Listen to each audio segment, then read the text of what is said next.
What's up, everyone? It's the 13th of May. You can see I'm sitting outside. It's 91 degrees right now here in Atlanta. Pretty crazy, pretty hot. What's up, Jack?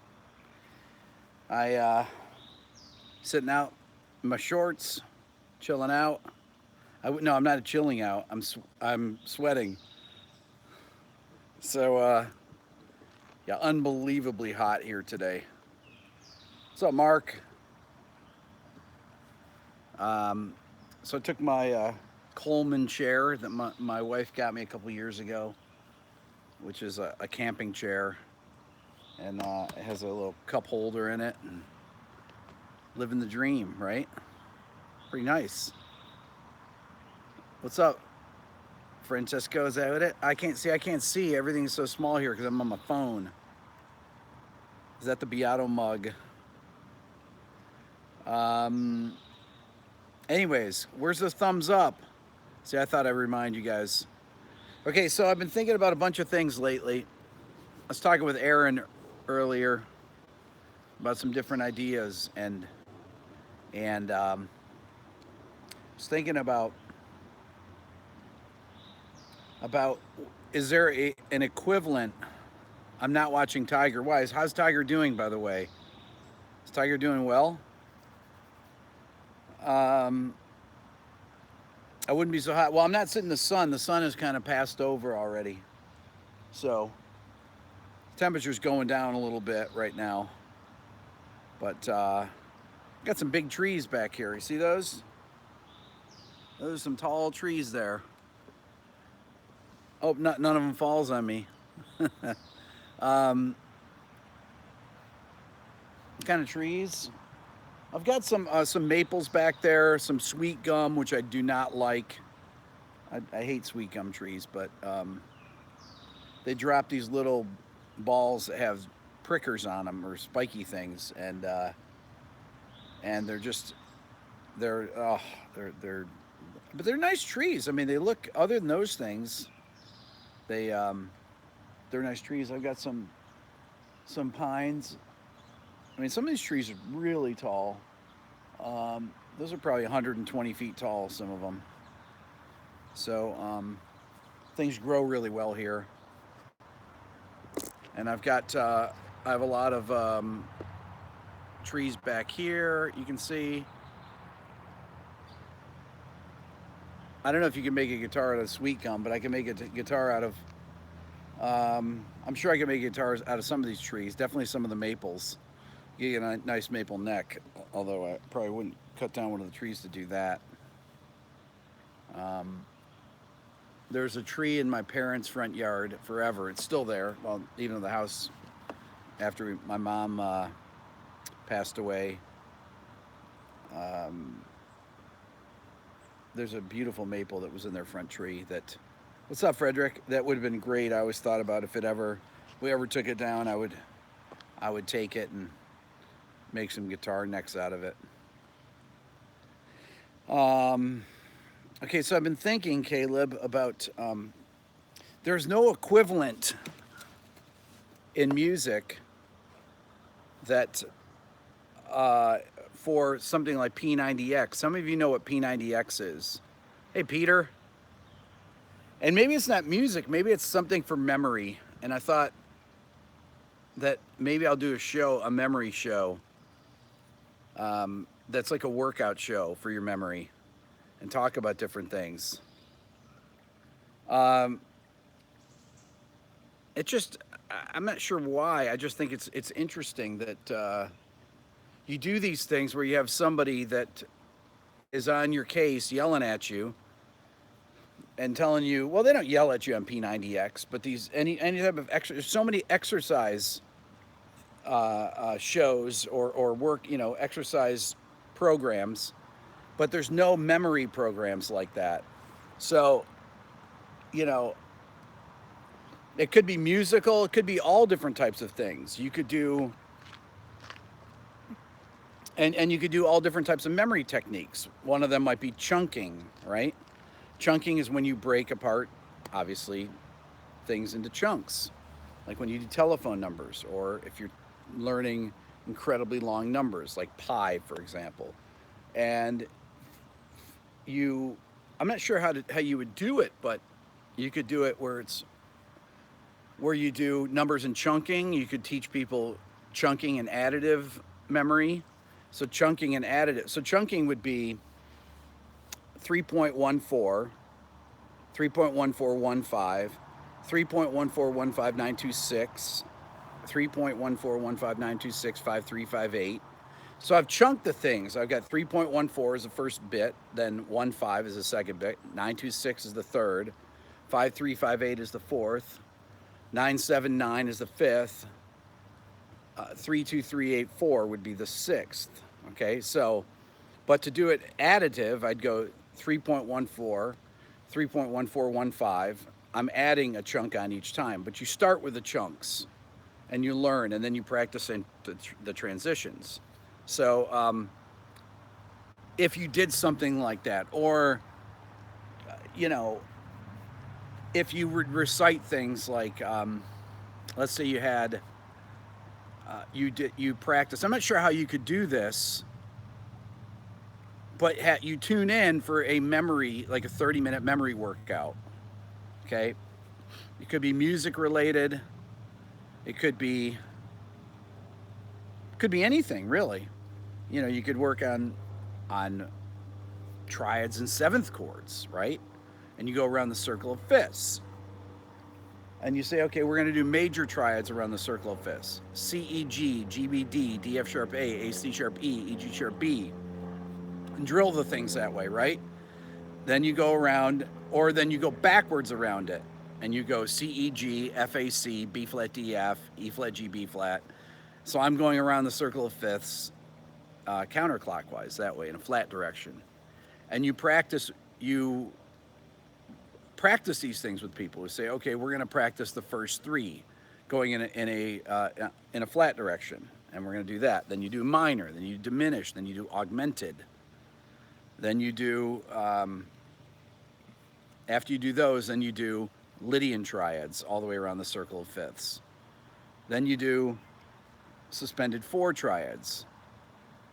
Dennis, what's up? Then, so anyway, so that would be a way to, and you drill these things. You could do that, but you'd end up hating music. Why? I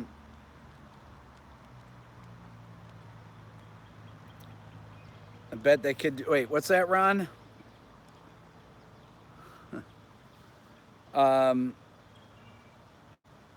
Anyway, so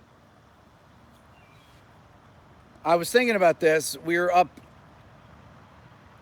at dinner tonight. We have an Alexa. Doesn't sound like much fun. With a question mark? That's not really a question. It's a great idea, but wouldn't work for everyone. So I was thinking about this. About my kids were asking Alexa about these huge numbers. You know, what is, 1,000 factoria, and Alexa would go and recite the whole thing. It's insane. I guess it takes it off of Bing or something. I mean, these insanely long numbers, and it does it one grouping at a time. And the kids were just laughing about it. They just thought it was amazing. But to have a database that pulls these things, they must be programmed in somehow to do this. Anyways, somebody asked, am I going to do a sounding off with Iden? Dennis, what is that? Wolfram? I don't know. We have a math professor on here, so, and it's not me. It's 1:30 a.m. in Syria. Probably Wolfram Alpha. What is that?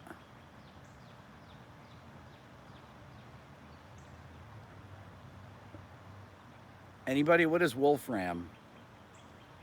It's unusual that there's something that, well, it's not unusual that I haven't heard of, but a company that produces Mathematica. Oh, yeah, special functions, yeah. And symbolic computation, like Google for math. Rick, would an Apollo twin work for remote recording? When you say remote, when I hear remote recording, I think of somebody going out into the, deep into the woods with. That's why they usually have those Nagras. That's what they used to have for that kind of recording, remote recording. If you got a laptop, I don't usually think of remote recording. You talking about doing bands out in the woods somewhere? Um, Mobile recording. Okay, mobile recording. Of course. Um, unless you lost power. Um, yeah, Apollos are great. I had the Apollo 8 when it first came out. I had the Apollo. I've had the Apollo 2 channel, whatever it's called. I'm not sure what that's called, but they make great stuff. Universal Audio does. And the converters nowadays are just so much better than they used to be. Um, good solid state amp for heavy music. Um,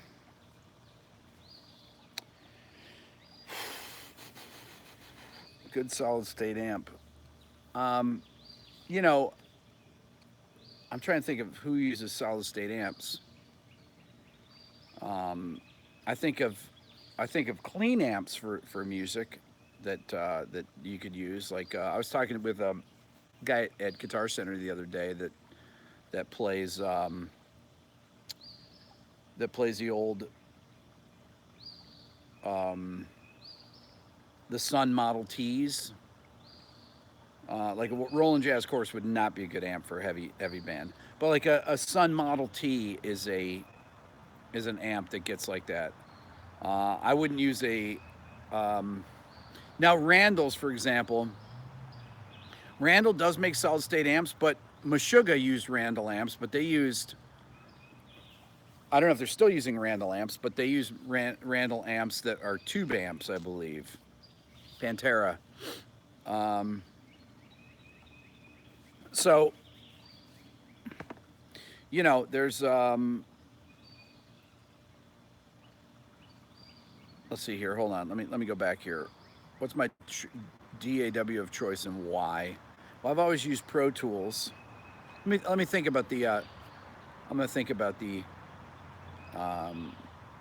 that. Um, I use Pro Tools. I just think it's what I've been using forever. I have Logic. I have Reaper. Do I have Cubase? I probably have Cubase. I have Ableton. I like Pro Tools. It's more like using a console.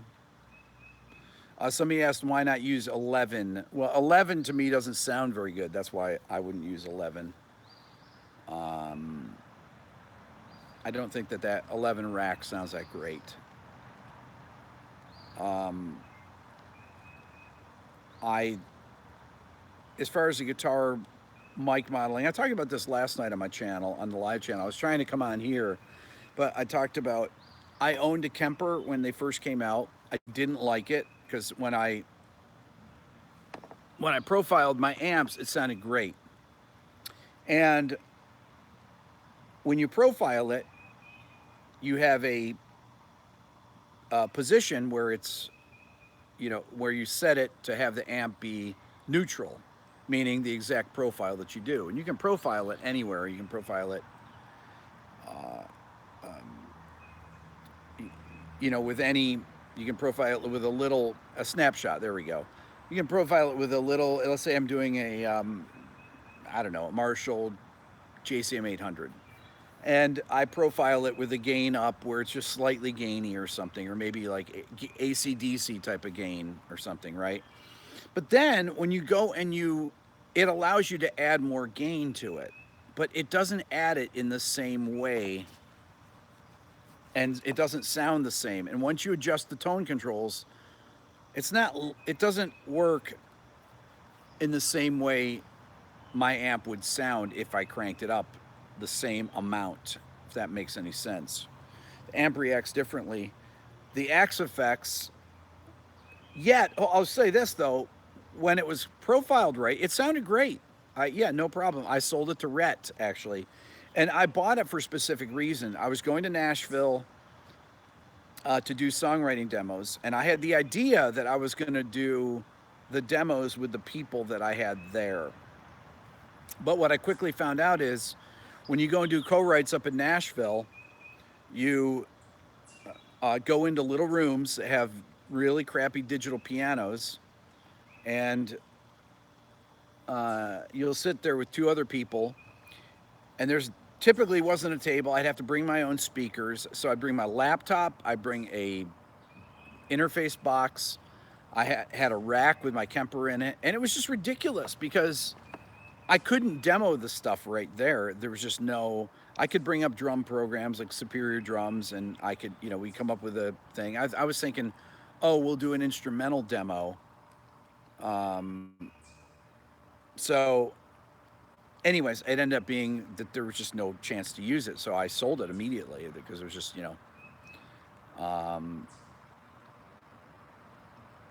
So then I have an Axe Effects, and it sounds great. And Axe Effects works differently.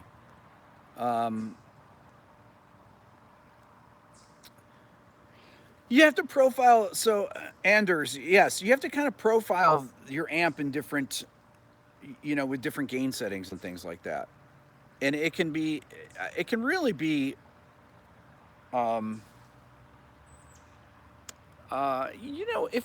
if you have specific sounds, and you're out playing live, it's I think it's perfectly great to use, and a lot of people, honestly, a lot of people are switching to these things, the Axe Effects too. I talked to Sinister Gates from Avenged Sevenfold, and he had a thing where they went and profiled all his amps. I don't know if he's going to move to that, but a lot of the guys do move stepwise. John Petrucci told me that he uses his Axe Effects for his effects first. Dweezil uses them, as Ron just said there. And usually a lot of the guys will start out, they'll be purist about it and have an amplifier, and they will and so they'll use it for all their effects changing and use the amp with it, and then eventually they'll just go to the complete amp. Or I'm sorry, then they'll go just to using the Axe Effects. But the Axe Effects, like I said, you actually build you build it step by step through the with the modules. You start out, you pick an amp, then you pick a cabinet simulator, then you and you try and put your amp kind of in the middle of it because you're going to put some effects before it, some effects after it, and you build it in blocks, as Ron just said. What's up, Renzo? What's up, nerd? HK, how did I end up getting two Marshall Plexis with the hand-wired bought second? My hand-wired was bought. I bought the hand-wired off eBay years and years ago, 10, 15 years ago, something like that. eBay used to have a thing where you could actually post YouTube videos, and the guy I bought it from, I can't remember who it was, but did a great sounding demonstration video of it. And I was knocked out by it. I said, wow, this thing sounds amazing. And I got it, and it sounded great. It sounded just like it did in the video. But then they eBay made it where you couldn't post links to things, and I stopped buying things like that. Plus, I thought it was a complete ripoff to the 10% that you were paying. I'm so glad Reverb is out now. Okay, yes, Leonard, you can ask me a serious question. Go ahead.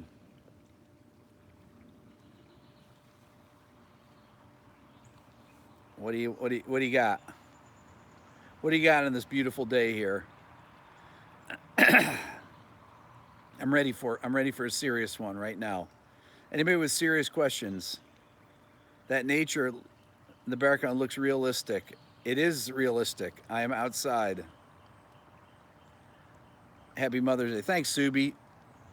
Okay, I'll prove that I'm outside. I got my shorts on.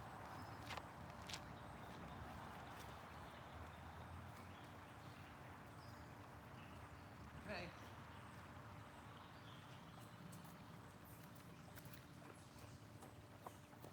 There we go. How's that? No green screen. I look tired. What do you mean tired? What did I miss? Harry, you didn't miss anything. How are you, Harry? Those legs, I know, right?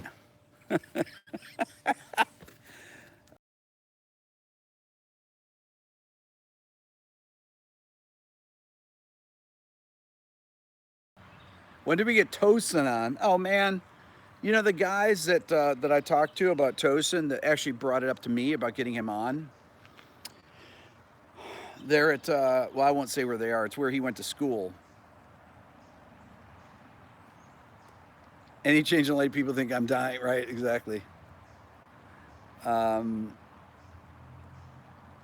MIDI man, if I use guitar rig, yes, plenty of times. I have people that send me stuff to mix that record all their guitars in guitar rig, and it sounds ridiculously bad. It's okay. If that's all you have, you know. See, I even have black shorts, right?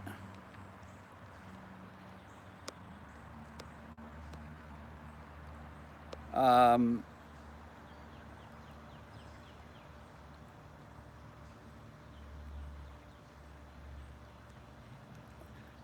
an REM scene behind me. AIM graduate, Joe. There you go. It used to be just regular AIM. Um, could I take? Could I break down some Ted Green someday? I could. What do I think about PRS amp plugins from Waves? I've not tried them. I'm, you know, Waves has been around forever, and you know, I don't know. Some of their stuff is really good. You know, the first couple companies that were making plugins really for Pro Tools were McDSP and Waves, and some of the early plugins that they made I thought were great. I like the Renaissance.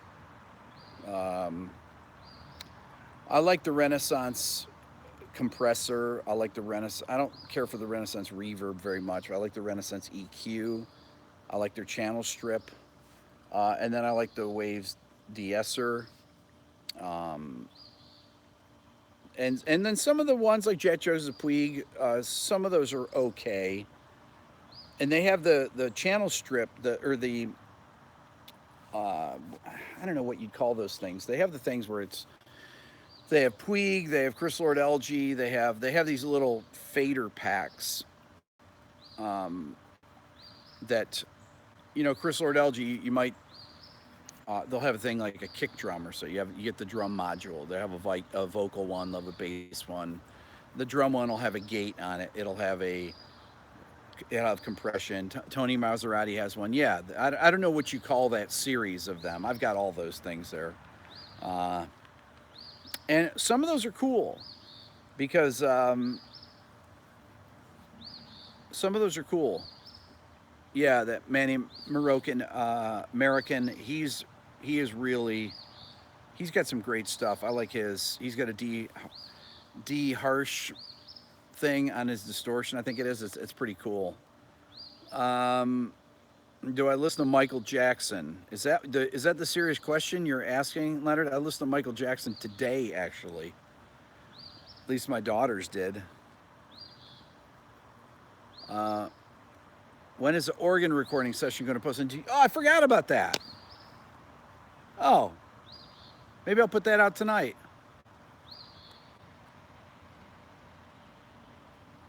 At 57, Don, you bought a house. Congratulations. Is it your first house? Um, why should I? What should I do to not think negative and be positive? Um, you just, you know, you think about the alternative. The alternative is nothingness. Um, hey, Nari, what's up? I was inspired by your last video when you're outside of the park watching you run around with Bobby playing your keyboard on the ground. So I figured I'll do one outside. Um, this is my yard. Yes, it is my yard. Um, Beato philosophy. Um, what did my brother say today? We were talking about our mom, and we were talking about this is my brother was telling me about Don's yard. My brother's talking about one of our really good friends' mom's funeral that she had. Um, this is probably back in the early 2000s, and my mom went to the funeral with my brother, youngest brother John, and well, with all my siblings. And my mom said, John, we all get our turn up there. And they were talking about the casket being up there, and the mass was being said, and my mom used to say, we don't die in order of your, you know, in the order of your siblings or anything like that. There's a family that was a big family in my town that there's one from my mom and dad's generation. One of the sisters is still, it was a family of I think 9 kids that we're related to through marriage, um, and I said, man, how old is Angie? He said, oh, she's got to be in her 90s. I mean, how old would mom be? My mom would be 92 right now. 93, almost 93. Uh, so, but we all get our turn. So that's how to think positively. If you're above ground, you're doing great, as far as I'm concerned. Right, Joe? If you're above ground, you're doing well. I was having a really, um, wait, what is my favorite lyric from a song?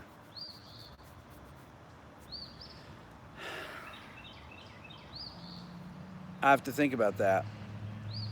HK, your mom has dementia visitor today. Showed her Dylan's videos. She wakes up all joy. Oh, that's so great. That's so nice.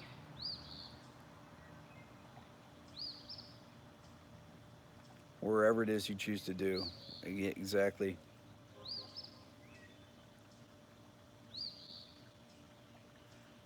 Anders, you're amazed that a young guy like me has such a great view of life.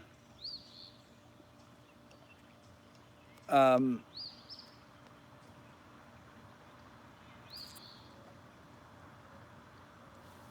uh, yeah, what are you going to do, right? Have I ever played Kodak Hall at Eastman? I've not played there ever. I'm the luckiest guy in the world. Come on, right? Don't show her the apple ramp, please. This is great. This is unbelievable. What a great time to be alive. It has its good and its bad. I wish that things were a little bit more positive around our country here in the United States. People are really at each other's throats. But, historically, uh, it's not the first time it's happened. And, and I don't mean the Civil War. We go through these periods like this. Um, and, you know, I think that people, come out of these things eventually. Uncivil War. It's more like a divorce. J-Bone, you say I'm living a damn good life. There you go. Um, Kurzweil says it's just a phase. Rick, how about The Cure for what makes a song great? I love The Cure. Um, I love The Cure. They're they're they're a real, you know, I think they're incredibly brilliant. I think Robert Smith is brilliant. I love his I love his aesthetic for melody. I love his aesthetic for sound. REM. Oh man, I have been playing REM a lot in the car for the kids. It's the kids like REM. My girls do. I was driving the girls around today. Uh, is what makes a solo great ever going to happen? You mean more of those? Yes, they will. Um,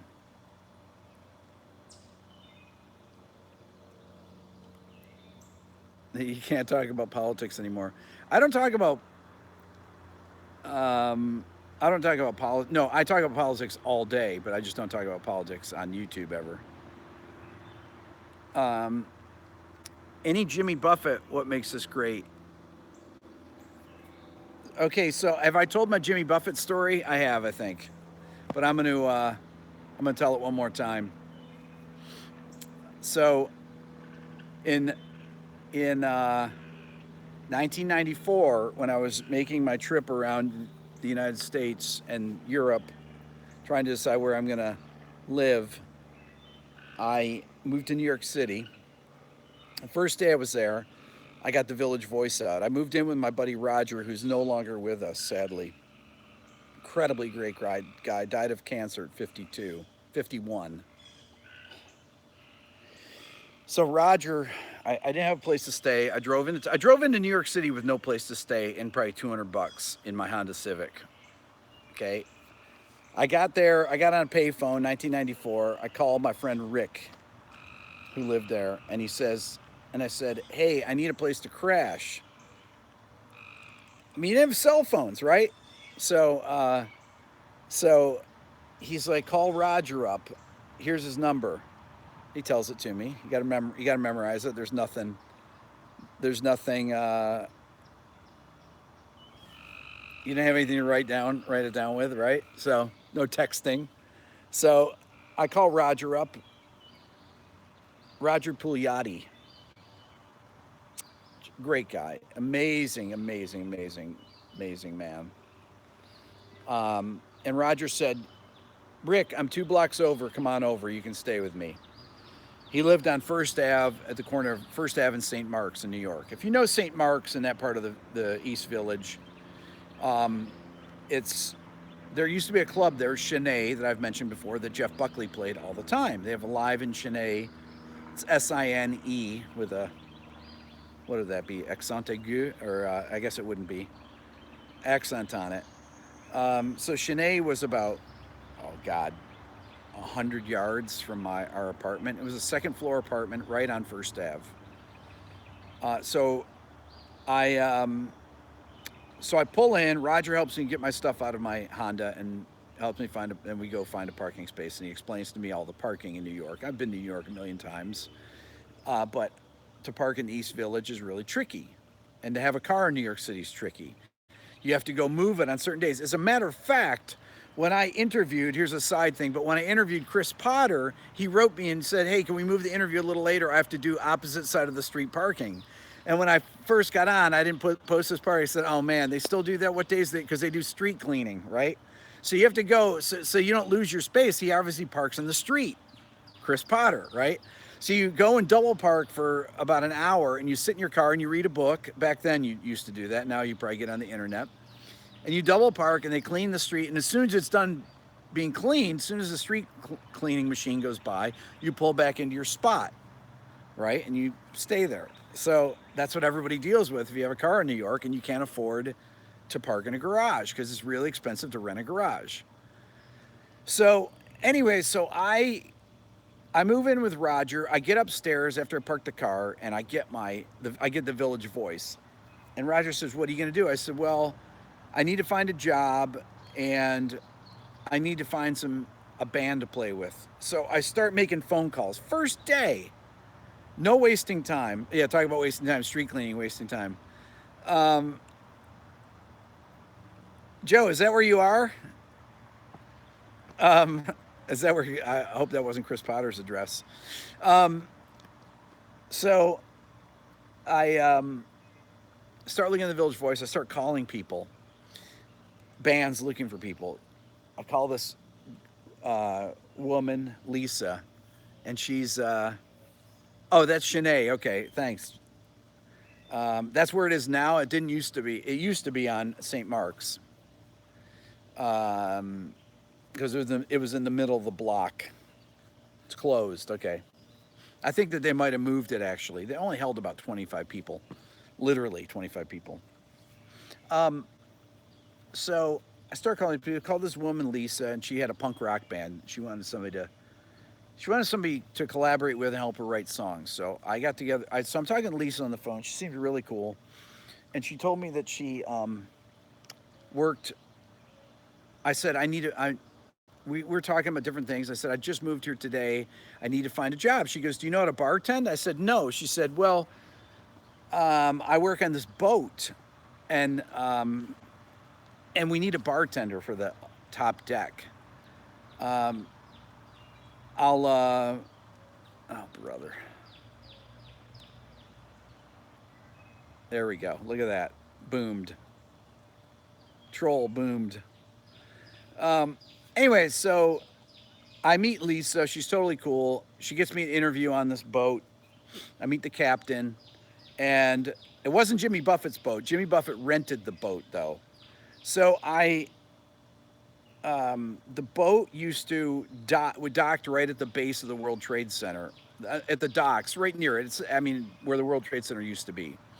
Um, and I got there, met the guy, he hired me, and then the next week, Jimmy Buffett was coming on the boat, and he says, the captain. So I'm bartending. They teach me how to bartend. I read a book, and I'm learning how to bartend. I'm working there. I'm auditioning for other bands. I met the guys in this band Ivy, which I played in for a short period of time. Adam Schlesinger was in that band, who was in Fountains of Wayne, and Ivy is a great band, still together. Um, but the captain said, Jimmy Buffett always rents my boat out for a couple days every summer, and you got to learn how to make margaritas. So I said, okay, I'm going to make margaritas for Jimmy Buffett. I just thought it was absurd, right? And uh, so he taught me how to make margaritas. And Jimmy Buffett came on the boat. He rented the boat for 2 days, hired a band, and the band was the SNL band at the time, a small group with G.E. Smith playing guitar. And he came out with like a 1953 Telecaster. I mean, these incredible amps. It was all that guys that were on SNL at the time. Who was the bass player at the time? So this is 1994. Whoever was in the band, it was a small group. And I remember I talked to T-Bone for a long time. So he was on the trip for 2 days. Jan Werner from Rolling Stone was on it, and stayed overnight too. Lauren Michaels came on, was part of the trip. Um, um, who was it? Some famous.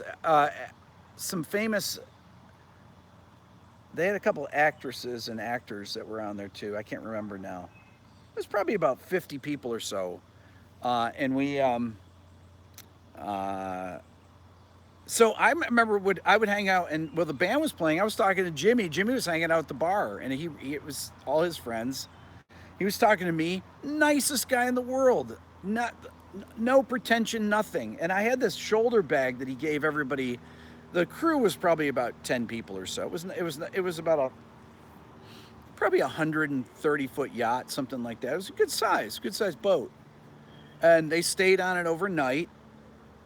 We went to somewhere in Long Island. We we didn't sail. I mean, it was motorized, but and it was great. The band played really late. I mean, it was an SNL band. It was unbelievable. G. Smith was a killer guitar player too. Um, and they would take requests. I mean, it was smoking. So that's my Jimmy Buffett story, and absolutely could not have been a nicer guy. He treated the people that worked on the boat just like he treated the people that were stars. So what can you say about that, right? That's pretty much that's pretty cool, I think. Did I record Apartment Life with Ivy? It's such a great album. Is it Arnis? Apartment Life. So this was, I think that was their first album in '94. They had recorded it themselves. They did it. They did the record, and they gave me the record. They hadn't put it out yet, and I was playing, I want to say bass or something, or guitar. I can't remember what I played because I was playing in about 5 bands right then. I rehearsed with them. I went over, met them.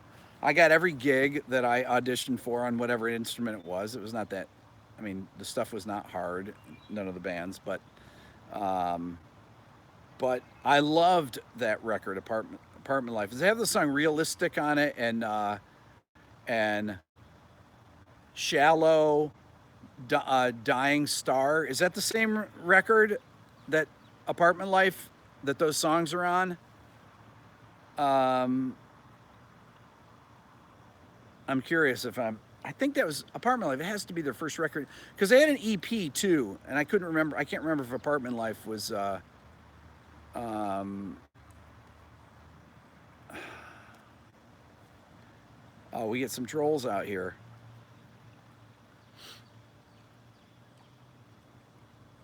Anders. Anyway, so that was Apartment Life. Okay. Great stories in the outside setting too. There you go. But you know that the idea of moving into a new city and auditioning for bands was was incredible. I don't give people shout outs, Isabel, but I'll be happy to put you in timeout.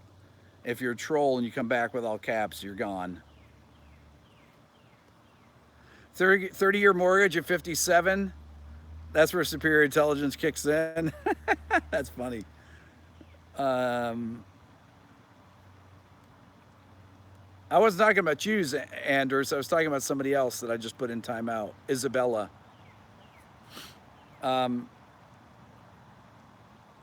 but that was going to meet people for the first time, hearing their music, and if it was good, I mean, the people I played with were good. They were all good bands. This guy Chris Maxwell, who was and ended up starting Skeleton Key after that. I talked about seeing Veruca Salt in '93 in New York. I spent a lot of time in New York between '91 and '94 until I moved down here, on and off. Spent a lot of time in New York City. Loved New York back then. It was a great. You didn't have to be a millionaire to live in the East Village. You could live a very simple life, and you could still enjoy Manhattan. Um, that's 25 years ago now. It's crazy. Um, are ticks in my area? Absolutely. What do I? What would I do if I was born in the 2000s? I don't know. I'd probably be like my kids. Did you ever see or work with Lone Justice with Maria McKee? I'm wondering if I saw Lone Justice. I can't. I can't remember now. The best thing was the title track of Apartment Life. Um, James Bond was not recorded with a baritone guitar. It was recorded with a hollow body guitar, actually. What would I do if not music? Um, hmm. Probably. I don't know. Well, I had bad grades. Otherwise, I would have said medicine. I don't know. I never thought about anything other than music. Once I got bit by the music bug, that was it. Um, Clifford Essex Paragon guitar. There you go. Thank you, Ron. That's what it was. I remember that. Don't say railroading. How long do you think the gent trend is going to stay? Oh man, gent's been around for, or that style of progressive metal has been around for 25 years. Um, I know, Martin, right? This is incredible. Who's my favorite producer? George Martin, for sure. I like Glenn Johns. I like Andy Johns. Um, I like, yeah, there's a lot of producers I like. There's not just rock producers or jazz producers. Um, there's people like Manfred Eicher, ECM. I do not live close to any of my family, Joel. They're all up in upstate New York, but not that far. Eric, you're an engineer. You said my dad worked on the railroad. You're an engineer, Eric. Are you actually like an engineer on a train? 'Cause that would be pretty cool. My dad taught us to be really fearful of trains. We had a crossing in the town I grew up in Fairport, and the trains would come by. Oh God, probably 20 times a day.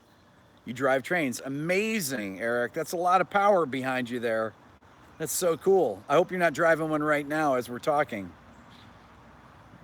Maybe you're in the caboose or something. Um, so James, the Tom Quayle sounding off. I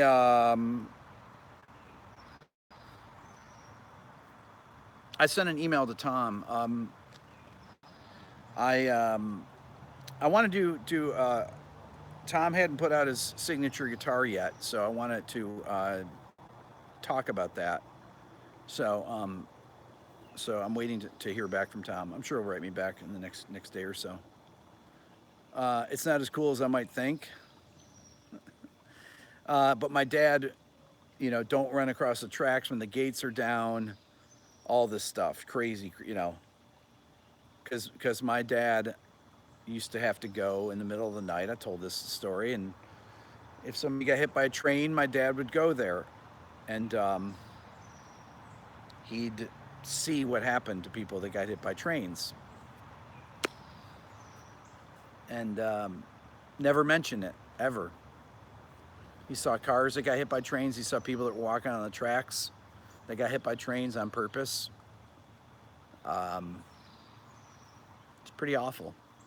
Never said a word about it ever. That's a generation. But my dad would be 99 and a half today. Do I know Tim Miller? Um, Tim Miller. I'm not sure, Tim Miller. You agree with your dad on that. Get your adrenaline going for sure. You hate it. Your brother was vice president of all railways. Nice. I wonder if music helped your dad cope. I'm sure it did, actually.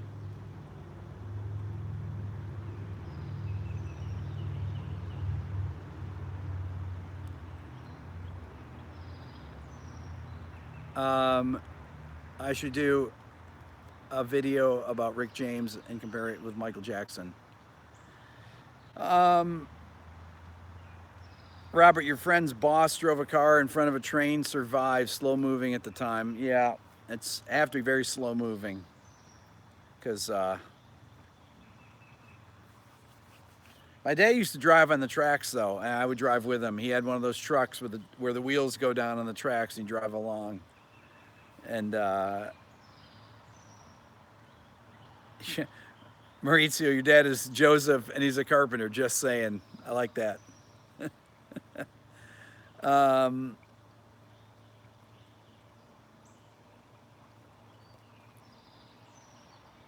let's see. Music helps you with the weird hours, being away from home for sure. Thank God for travel size guitars. There you go. Bless you, my children. Subi, the yard is, I know it's great. great out here. Greetings from midnight. Hey, Simon, what's up? Your dad, Anders, started working on Swedish railways when he was 15. Yeah, my dad, when he was 14, started working for the railroad here. Whole life.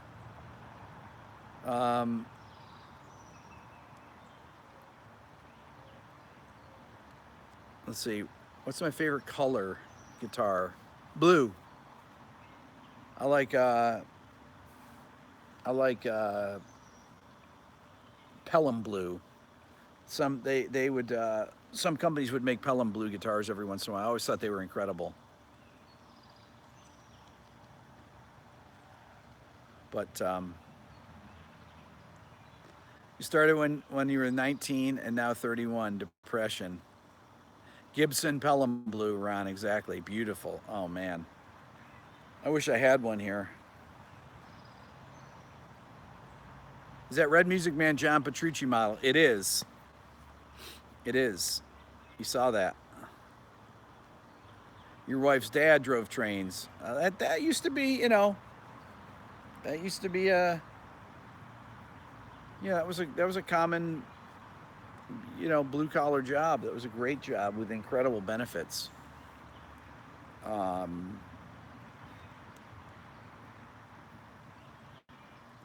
Chris, if I could get what's my ideal guitar? Rick Beato signature guitar. What would I want? You know, the Petrucci guitar, the way the neck feels on it is great. It's got a really flat radius. You get a blanket. Who's shivering? I'm not shivering. It's 90 degrees out. I'm so hot. But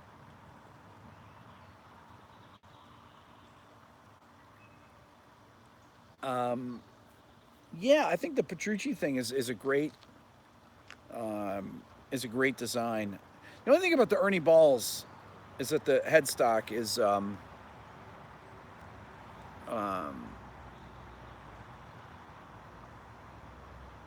headstock's kind of oh yeah, you're referring to my signature shaking. I'm shaking. I have my shaking leg thing going on. That's not shivering. Yeah, so the Ernie Ball headstock's kind of small, and it's kind of weird that it has 4 on the top and 3 on the bottom. Or, I mean, 4 on the top and 2 on the bottom, maybe? I think it does. Ron, you make guitars, okay. Yeah, my favorite guitar, ones that I like the playing, I just like a flat radius. Body style, you know.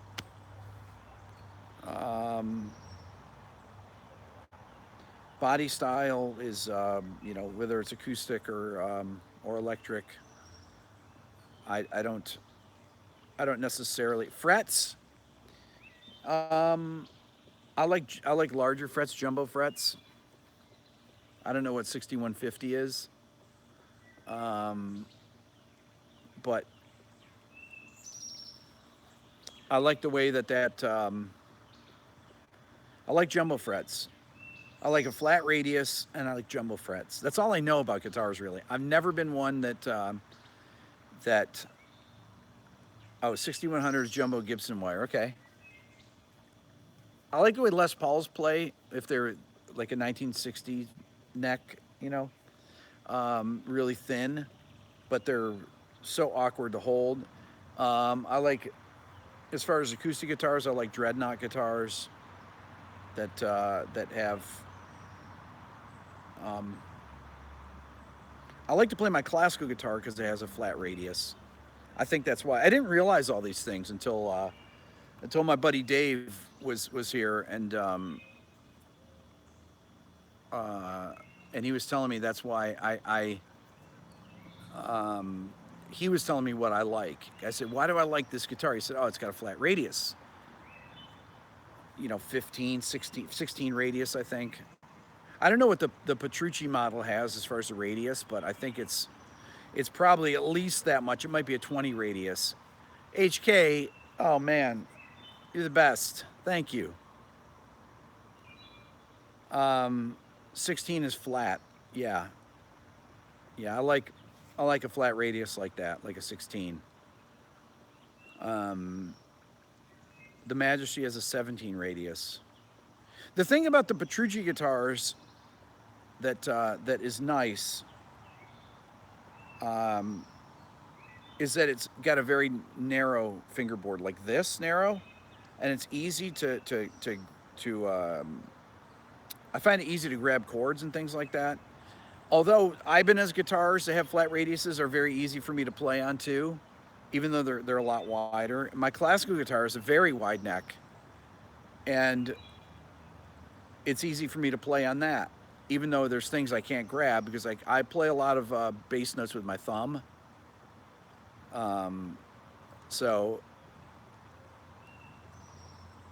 I feel that it's interesting because I think John Petrucci is very picky about stuff like that, and he definitely wouldn't put something out um, that he wasn't really that he didn't play a lot and get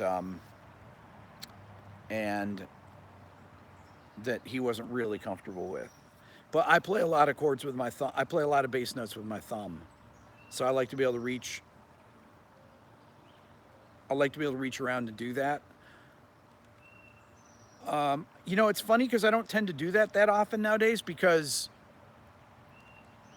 I think maybe because a lot of the guitars that I have are hard to do that with, and ones that when I used to play gigs all the time, I would play a lot of chords with my thumb, bass notes with my thumb all the time. I would do that, and because I'm not playing gigs, I probably don't think about that. Also, when I'm playing parts on records, I don't play a lot of bass notes necessarily with my thumb. Um, what was the question here about Sennheiser? Sennheiser 800 headphones, nice.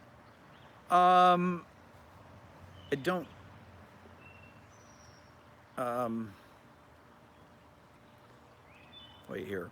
One reason you hate grunge is not that it killed lead guitar playing. Hair metal needed to go, but not musicianship.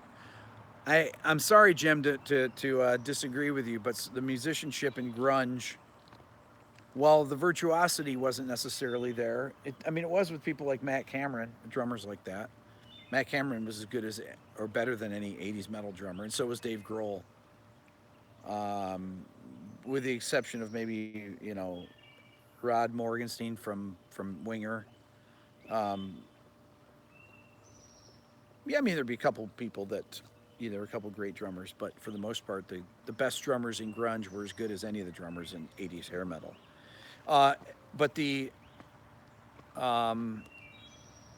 Luke, can I suggest a book to learn bebop lines? The Beato book, man. Come on. I think that you can still get it on sale today for the next. I don't know when I did that live stream yesterday. It's probably. I think that the thing is good for about 2 more hours. RB121 from yesterday. My code that I have on it. You already have it. Well, there you go. Other than that, learn Charlie Parker solos. Get the Omni book. Can't go wrong with it. Get the Omni book for guitar. If you play guitar, well, that would be in C though. That's why I said that. Am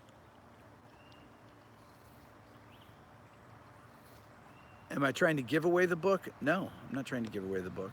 What are you talking about? Give away the book?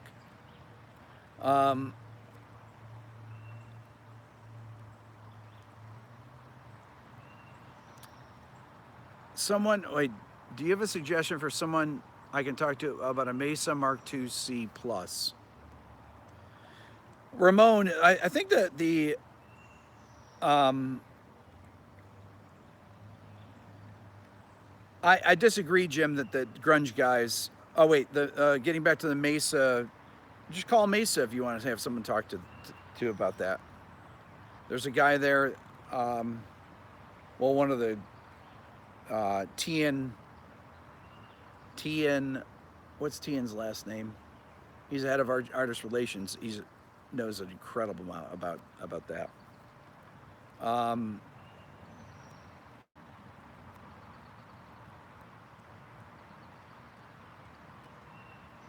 let's see here.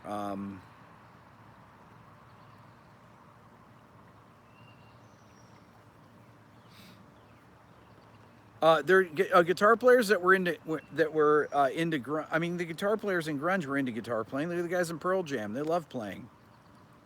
Um,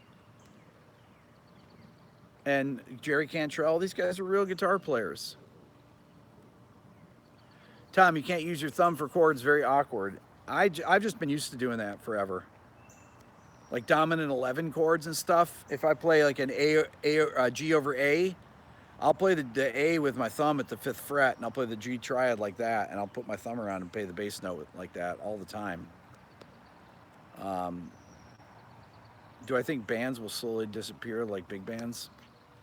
Um, I don't know. Tian Lawrence, there you go, Tigran. Tian Lawrence. He's the head of artist relations. Used to be, anyways. Um, do I think the guitar will disappear though?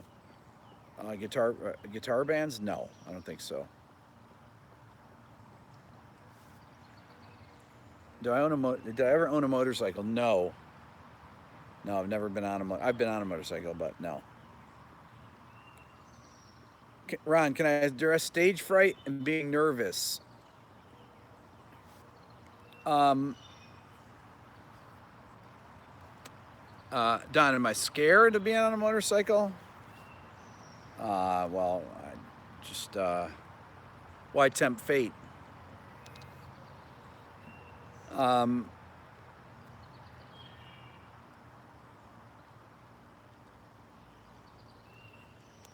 let's see here.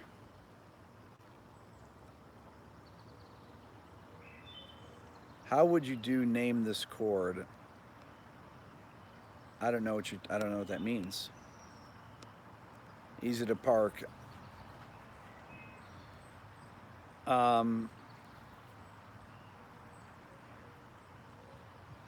Yeah, stage fright.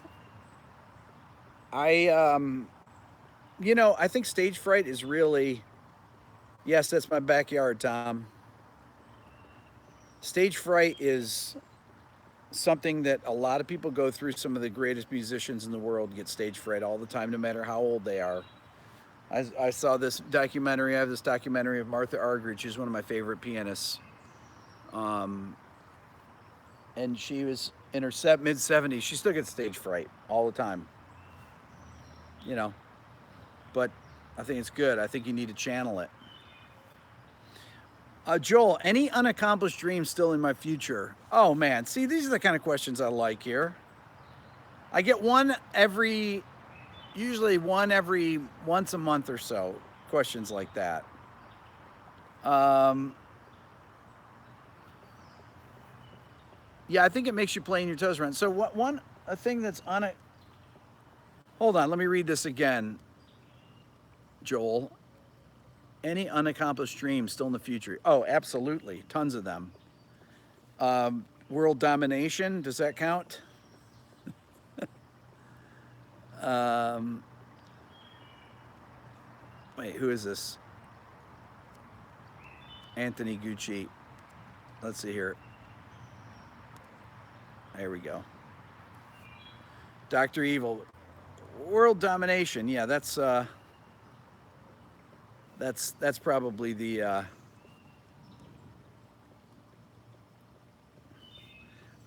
you know, I got to think about that. Slowly conquering the world through YouTube. Well, I have goals that I want to there's goals related to everything. I want my playing to keep improving, my composing to keep improving. I want to grow my channel a lot bigger. I think that I can. People ask me all the time. Let me look at that chord here: F, A flat, B flat, C. So it's a minor. It's F minor with the 11 and the 13. F minor 13, I'd say. So I think you know, some people ask me how many subscribers could I get on my channel, on the main channel, and I don't know. I think I could get 3, 4 million, 5 million maybe. I don't know. Is there a limit? I know there's a limit for certain types of genres. If I only did jazz videos, the limit's probably 120,000 people. But can you start getting Rick Beato certificates? Absolutely, Joel. I like that. I'm going to make you honorary Beatos, Robert. That's very cool. So I thought about, so here's one idea. I'll bounce it off you guys here. One idea I had was, oh, by the way, yes, I have shirts available. As a matter of fact, I'm wearing one right now. Look at that. Even though it's got schmutz all over it. There's stuff falling from the trees right now. So I thought about having a channel that, on my channel, maybe on this channel, you know, multi-hour programming with different people doing programs. I don't know if that would be possible, but why not have more like a TV station where you have a jazz show, you have a rock show, you have a, you know, Beato TV. What do you think about that? Chris, what do you think? Subi, Swinging with Smitty could be a, you know, he could do a jazz history show, which would be amazing. You know, like a musician channel, exactly. What Makes This Song Great would be one of the shows. BTV, there you go.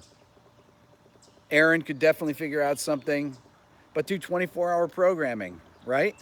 Iden show, oh man, I'd watch that every day. Maybe start it out where it's maybe where it's one day a week. But think about this. This is actually interactive TV that we're doing. I talked about it with Aaron today. He said this is really the future when you think about it. You have to have the right personalities.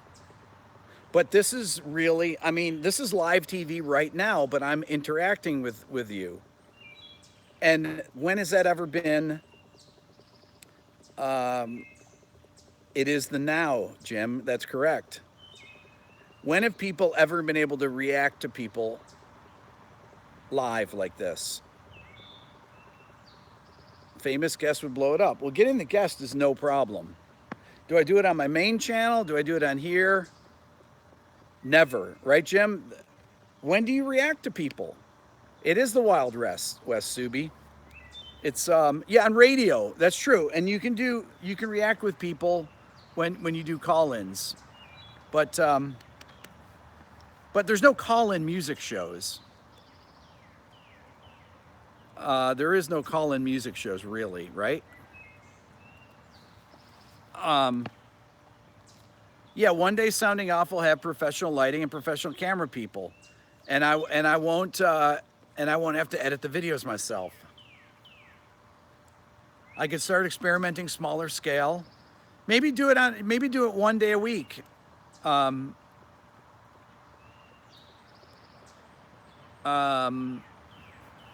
have I ever considered changing my Instagram to Rick Beato Music? You know, what's my Instagram? Rick Beato 1? I hit 10,400 followers today, so I think it's all right.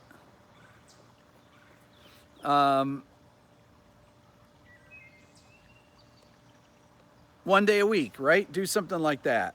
Subi, you want to be in the house band? Big television stations are dinosaurs. I'm going to interview Paul and Ringo. There you go. Exactly, HK. How am I not bored of music after so many years? Oh my God, come on, man. What's there to be bored of? I love music. Just so much out there. So much learning to do. There's so much music that's current, and there's so much music in the past. You know, I got, what, about 10 centuries or so? Music is an endless well. What makes the song great with artists in the show? Well, that's where that's where I want it to go. But Beato TV. I mean, I know the people that have the personalities that could do that could be um, that could be hosts of different shows. They have to be experts, though. They have to be able to talk, and they have to be experts. It's very hard to have the right personality and also have the have the knowledge. Right, exactly, Shawnee. That's right. You can have the daytime shows and then repeat at night. Um, different time zones then. Brett, you're in? Look at that. There you go. Brett, you've got the right personality. Talking to a camera by yourself is important. I mean, look, I'm sitting out here talking to a phone. I'm talking into my phone right now. And it's really bizarre. If somebody were to film me doing this, actually Carol does that occasionally. She'll film, and it's weird. I think for her, um, the birds think I'm weird. I think that it looks very strange to see me doing this. Maybe there's people, maybe some of you are hosts of your own show, and you do host it from the caboot from your train. No, that wouldn't be safe to do, but Ron, see, it feels like I'm talking right to you because I am actually. Um, why do we still call it film? That's a good question. I'm a dreamer. There you go. I am.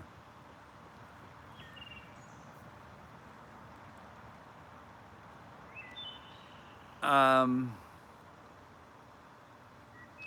we're hanging out together. It's my mouth. It is. It is, Tom. I mean, this right. You just you you you have a conversation, and you know I'm reading I'm reading Subi's thing here. I read all the comments. See, I mean that's the thing, Tom, is that you have to make people feel like that. I mean, um, I have that in my head. I have everyone's picture in my head that I'm talking to. I'm talking to Ron. Come together right now. There you go. Um, anyway, so the music network though, that could really be Ramon. That's right. ESPN for music. Exactly. Exactly. I like that. I mean, it could be, you could have people that are famous people like Stuart Copeland. I would have been a good doctor. Um, you look like the music professor with all the knowledge and passion for the kind of music. That's the thing.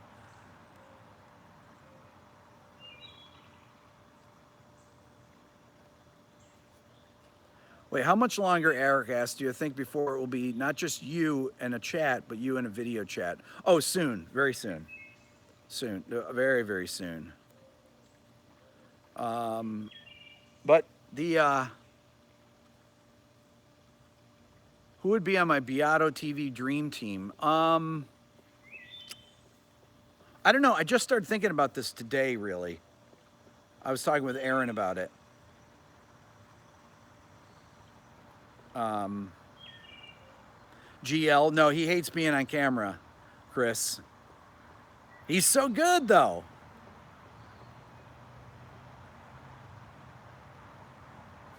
You're giving other people ideas. Doesn't matter.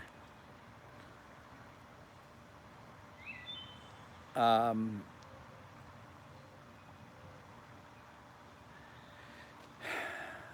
you can give people all the ideas in the world, doesn't mean that they can actually deliver on them.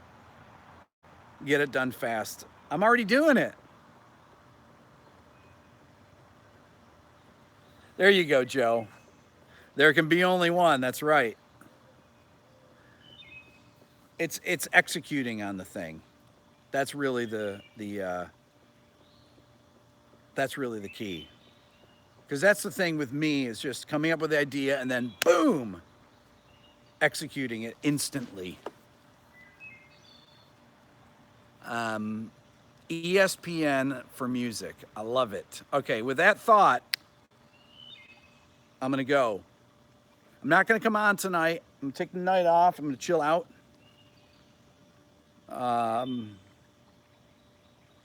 Ron, DuPont Pelham Blue. You got the color code. Get it mixed. Oh, man, Ron. Pelham Blue, man. What is it? 438I? Is that right? Or 4381? 40381? You guys are the best. Keep thinking about this. Get me, put some thought into the Beato TV, how it might work. And let's talk about this some more. And happy Mother's Day to all your moms as well, everybody.